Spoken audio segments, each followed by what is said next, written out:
Welcome to fantasy நாவல். யாராவது subscribe பண்ணலன்னா பண்ணிட்டு லைக் போடுங்க. வாங்க கதைக்குள்ள போகலாம். அத்தியாயம் 41. மொட்டை மாடியில் நடனமாடிக் கொண்டிருந்த பெண்ணை பார்த்து தன்னை மறந்து நின்று கொண்டிருந்தான் சித்தார்த். அப்பொழுது அவனுக்கு கால்களில் ஏதோ ஒன்று கடித்தது போல் இருந்தது. உடனே அவன் பதட்டத்தில் அலறிவிட்டான். அப்பொழுது அங்கே நடனமாடிக் கொண்டிருந்தவள் திரும்பி தன்னை ஒரு ஆண்மகன் பார்த்து கொண்டிருக்கிறான் என தெரிந்ததும் வேகமாக ஓடிச் சென்று தன்னுடைய புடவையை எடுத்து தன் உடலை மூடிக்கொண்டாள். அப்பொழுது அங்கு அலறுவது யார் என்று பார்ப்பதற்காக அவனது அருகே வந்தாள். அது சித்தார்த் என்று தெரிந்ததும் அமைதியாக வெட்கத்தில் தன் கண்களை மூடிக்கொண்டாள். அப்பொழுதுதான் சித்தார்த் அந்த பெண்ணின் முகத்தை முழுமையாக பார்க்கிறான். அந்த பெண் வேறு யாருமில்லை, ரஞ்சிதாதான். சித்தார்த்தின் முகம் தரையையே பார்த்து கொண்டிருந்தது.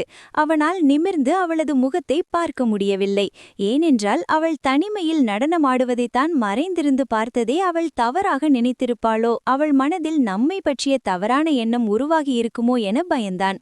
அதன் காரணமாக அவன் அவளது முகத்தை நிமிர்ந்து பார்க்க முடியாமல் தலை குனிந்தபடி அமர்ந்திருந்தான். அந்த சமயத்தில் வேகமாக அமர்ந்து அருகில் வந்த ரஞ்சிதா அவனை பார்த்து, என்னாச்சு உங்களுக்கு, எதுக்காக கத்துனீங்க என கேட்க, அதற்கு அவன் ஏதோ கடித்தது போல இருந்தது, அதனால்தான் பயத்துல கத்திட்டேன் என சாதாரணமாக கூறினான். அவன் அவ்வாறு கூறுவதை கேட்டு ரஞ்சிதாவிற்கு ஒரு பதட்டமாக இருந்தது. ஏனென்றால் தன் வீட்டை சுற்றி உயர்ந்திருக்கும் மரங்களிலிருந்து அவ்வப்பொழுது பாம்புகள் வீட்டின் மீது விழும். அதன் பிறகு அது தானாகவே சென்றுவிடும். அதுபோல ஏதாவது ஒரு பாம்பு சித்தார்த்தை கடித்திருக்குமோ என நினைத்து ரஞ்சிதா பயந்தாள். உடனே அவள் பதட்டத்தில், சரி சரி கீழே வாங்க சீக்கிரம், வெளிச்சத்துல பார்த்தால்தான் என்ன கடிச்சதுன்னு தெரியும், இங்க அதிகமா பாம்பு சுத்துது, அதனால அதுதான் கடிச்சிருக்கா என்று வெளிச்சத்துல பார்த்து கன்ஃபார்ம் பண்ணிக்கிறது நல்லது என்று ரஞ்சிதா பதட்டமாக கூறினாள். அதை கேட்க சித்தார்த்திற்கு உள்ளுக்குள் பயம் ஏற்பட ஆரம்பித்தது. அவள் கூறுவது போல பாம்பு ஏதாவது தன்னை கடித்திருந்தால் என்ன செய்வது என நினைத்து அவன் பயந்து போனான். உடனே சித்தார்த் மற்றும் ரஞ்சிதா இருவரும் சித்தார்த் தங்கியிருக்கும் அறைக்கு சென்றனர். அங்கு சென்று மின் விளக்குகளின் ஒளியில் அவனது கால்களை பார்த்தபொழுது ஏதோ சிறிய கம்பி குத்தியது போல இருந்தது. அது மட்டுமில்லாமல் துருக்கரைகள் அவனது கால்களில் ஒட்டியிருந்தன. எனவே அவனை பாம்பு கடிக்கவில்லை, அவன்தான் ஏதோ ஒரு கம்பியில் தன் கால்களை தனக்கு தெரியாமல் குத்தியிருக்கிறான் என ரஞ்சிதா நினைத்தாள். ஆனால் சித்தார்த்தின் முகத்தில் இருந்த பதட்டம் அப்படியே இருந்தது. எனவே அவள், கவலைப்படாதீங்க, உங்கள பாம்பு எதுவும் கடிக்கல, நீங்க தான் தெரியாத்தனமா கம்பில காலை இடிச்சுக்கிட்டீங்க போல என்று அவள் கூறியதும் தான் சித்தார்த்திற்கு போன உயிர் திரும்ப வந்தது. அப்பாடா, நல்ல வேளை, தப்பிச்சோம் என்று மனதிற்கு நினைத்து கொண்டு சற்றவன் நிம்மதி பெருமூச்சு விட்டான். அப்பொழுது ஏன் ரஞ்சிதா இவ்வாறு தனிமையில் நடனமாடிக் கொண்டிருக்கிறாள் என்று தெரிந்து கொள்ள அவனுக்கு ஆர்வமாக இருந்தது. அவன் தன்னிடம் எதையோ கேட்க நினைக்கிறான் என்பதை அவனது முகத்தை வைத்து ரஞ்சிதா புரிந்து கொண்டாள். சித்தார்த்தை அவள் அதிகம் பார்த்ததில்லை. அவனை பற்றி முழுமையாக அவளுக்கு தெரியாது. இருந்தாலும் ஏனோ ஒரு இனம் புரியாத காதல் அவன் மீது அவளுக்கு ஏற்பட்டது. அந்த காதலை எவ்வாறு வெளிப்படுத்துவது என தெரியவில்லை. ஆனால் அவனை தனக்கு சொந்தமாக்கிக் கொள்ள வேண்டும் என்று மட்டும் அவளது மனம் ஏங்கியது. தன்னிடம் சித்தார்த் எதையோ கேட்க நினைத்து அதை கேட்க முடியாமல் தவிக்கிறான் என்பது மட்டும் அவளுக்கு நன்றாக புரிந்தது. உடனே அவள் தானாக அவனிடம், நீங்கள் என்கிட்ட என்ன கேட்கணும்னு நினைக்கிறீங்க, எதா இருந்தாலும் பயப்படாம கேளுங்க. இல்ல நான் எதுவும் கேட்க நினைக்கல. உங்க வாய்தான் அப்படி சொல்லுது. ஆமா, நீங்க என்கிட்ட எதையோ கேட்க நினைக்கிறீங்கன்னு உங்க முகத்தை பார்த்தாலே நல்லா தெரியுது. என்கிட்ட நீங்க எதையும் வரைக்க தேவையில்லை, எதுவா இருந்தாலும் ஓப்பனா கேட்கலாம் என்று ரஞ்சிதா கூறியதும் அவனுக்கு சற்று தைரியம் வந்தது. அவன் தன் மனதில் தோன்றிய கேள்வியை கேட்க நினைத்தான். இங்க எதுக்காக இப்படி தனிமையில டான்ஸ் ஆடிக்கிட்டு இருக்கீங்க, அதுவும் இந்த ராத்திரியில? எனக்கு தனியா இருக்கிறது ரொம்ப பிடிக்கும்.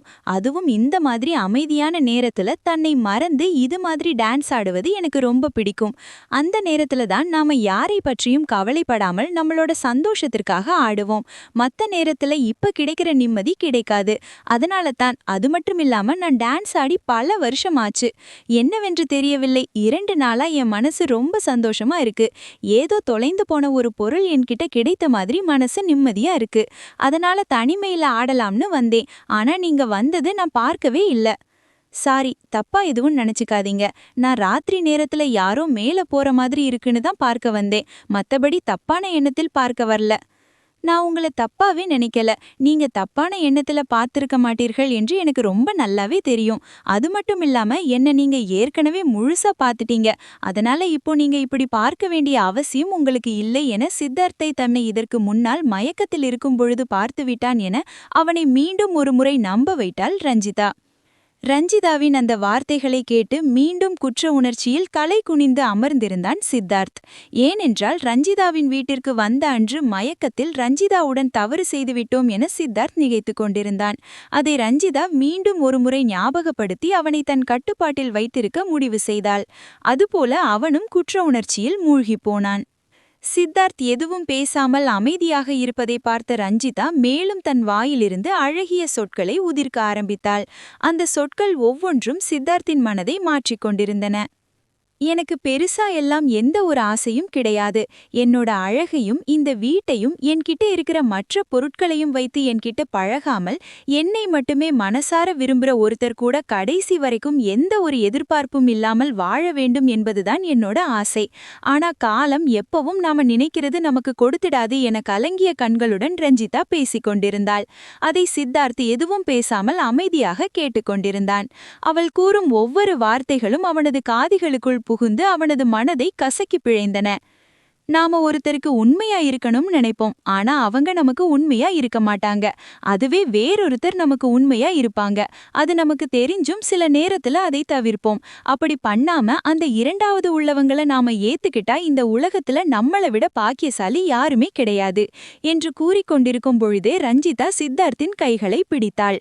அவள் அவ்வாறு செய்வது சித்தார்த்திற்கு ஒரு விதமான உடல் சிலிர்ப்பை ஏற்படுத்தியது. அவன் கைகள் நடுங்கின. அவன் பதட்டப்படுவதை பார்த்த ரஞ்சிதா அவனது முகத்தை பார்த்து மிகவும் மெல்லிய குரலில் அழகாக, நான் ஒன்னும் பேய் கிடையாது. என்ன பார்த்து எதுக்காக இப்படி பயப்படுறீங்க?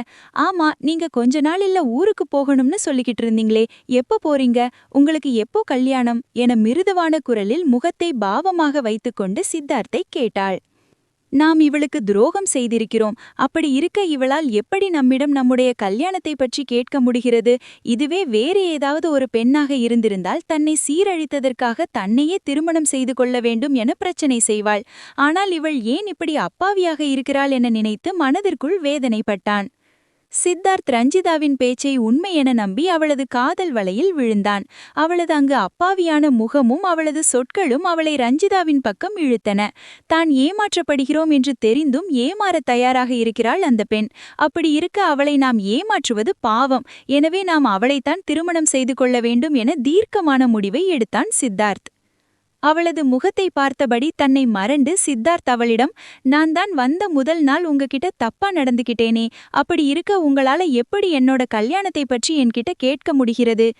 இல்ல, அன்னைக்கு நடந்ததுல உங்க தப்பு எதுவும் இல்லையே, நீங்க சுயநினைவோடு எதுவும் செய்யலையே, அதனால தான் உங்ககிட்ட உங்களோட திருமணத்தை பத்தி தைரியமா கேட்டேன். ரஞ்சிதா கூறியதும் சித்தார்த்தின் கண்கள் கலங்கின. அவளது அந்த வெகுளியான பேச்சு அவனை கலங்க வைத்தது. உடனே சித்தார்த் அவளது கைகளை இறுக்கி பற்றிக்கொண்டு என்ன மன்னிச்சிடுவீங்களா என கேட்டான். என்ன எதுக்காக மன்னிக்கணும்? நீங்க மன்னிக்கிற அளவுக்கு எதுவும் பண்ணலையே. நான் பண்ணதுக்கு நானே பிராயசித்தம் பண்ணணும்னு ஆசைப்படுறேன். அதனால நீங்க அதை ஏத்துக்கணும். ஐயையோ, அதெல்லாம் ஒன்னும் வேண்டாம் என்று கலங்கிய கண்களை துடைத்துக் கொண்டே கூறினாள் ரஞ்சிதா. அப்பொழுது சித்தார்த் தன் கைகளால் அவளது கண்களை துடைத்தபடி, என்னை திருமணம் செய்து கொள்வீர்களா என அவளை பார்த்து கேட்டான். அவன் அவ்வாறு கேட்பதை கொஞ்சம் கூட அவள் எதிர்பார்க்கவில்லை. நிச்சயம் சித்தார்த் மனம் மாற சில நாட்கள் ஆகும் என நினைத்து கொண்டிருந்தவளுக்கு திடீரென அவன் தன்னை திருமணம் செய்து கொள்ள வேண்டும் என கேட்பது ஆச்சரியத்தையும் ஆனந்தத்தையும் ஏற்படுத்தியது. ரஞ்சிதாவால் பேசக்கூட முடியவில்லை. அவளது கண்கள் கலங்கின. அவளது வாய் பேச முடியாமல் தவித்தது. அவளது உதடு இரண்டும் துடித்தன. உடனே அவள் வேகமாக சித்தார்த்தை இறுக்கி கட்டிப்பிடித்து கொண்டு அழ ஆரம்பித்தாள். சித்தார்த் அவளை அணைத்துக் கொண்டான். தொடரும். இதுபோன்ற சுவாரஸ்யமான கதைகளை தொடர்ந்து கேட்க ஃபேண்டசி நாவல் யூடியூப் சேனலை சப்ஸ்கிரைப் பண்ணுங்க.